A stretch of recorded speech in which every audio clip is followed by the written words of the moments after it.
LED درایور خور ترانسخور چجوری روشن میشه؟ تو پست قبلی کامل توضیح دادیم که LED درایور خور ترانسخور چیه، اصلا تفاوت‌هاشون تو چه چیزهاییه. اما قاعدتا برای روشن شدنشون نیاز به درایور یا ترانس دارن. می‌خوایم با هم دیگه بریم ببینیم که اصلا نحوه روشن شدنشون به چه صورته، درایور و ترانس چیه و چه جوری روشنشون میکنه. بریم که با هم داشته باشیم. LED 12 ولتی یا ترانسخور، خب از اسمش مشخصه شما نیاز به ترانس دارین، اما چون LED تون 12 ولتیه باید از ترانس 12 ولتی استفاده بکنید.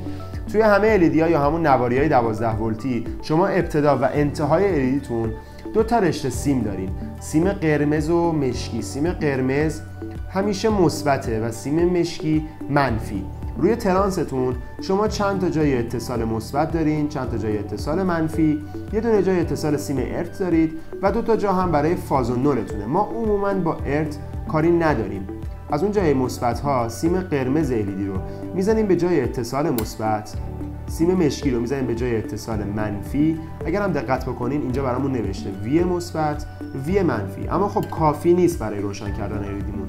باید سیم فاز و نول هم داشته باشیم. در واقع برق شهر یا همون ولتاژ 220 ولت وارد ترانسمون میشه.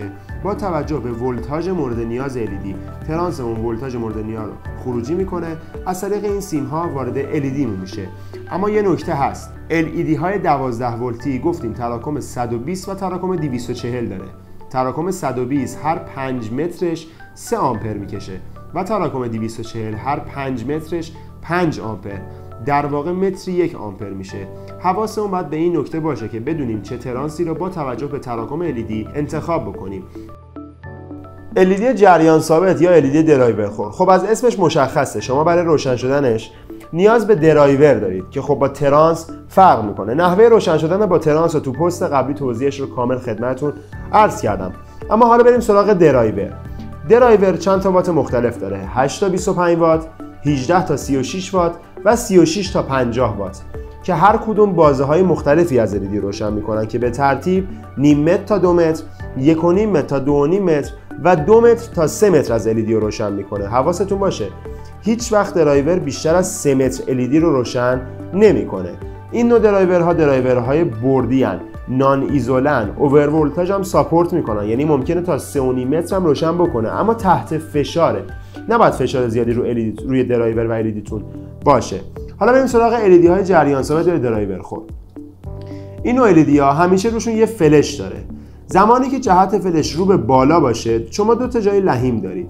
زمانی که جهت فلش رو به بالاه، جای لحیم مثبتتون میشه سمت چپ و جای لحیم منفیتون میشه سمت راست. درایورتون دو تا سیم سفید داره و یه سیم سفید و صورتی که روی 8 تا 25 وات، 18 تا 36 وات و 36 تا 50 وات این صورتی و سفید همیشه ثابت هست. سیم صورتیتون سیم مثبته، پس به جای لحیم مثبت لحیمش میکنین. سیم سفیدتون هم سیم منفیه، به جای لحیم منفی این رو لحیم میکنین. حالا بسته به طول LED که اولش خدمتتون عرض کردم، شما فرض بگیرین اینجا شد 2 متر کارتون. شما جایی که میخواین قطع بکنین، انتهای کارتون، جایی که فلش بهش میخوره و تموم میشه، باید دو تا جای لحیم رو به همدیگه ببندین و اتصال بدین تا به اصطلاح جریان داخلش جامپ بخوره و LED تون روشن بشه. این نکته رو همیشه حواستون باشه که اگر LED تون رو انتهاش رو نبندین یا اگر جهت فلش رو رعایت نکنین، ممکنه LED تون روشن نشه.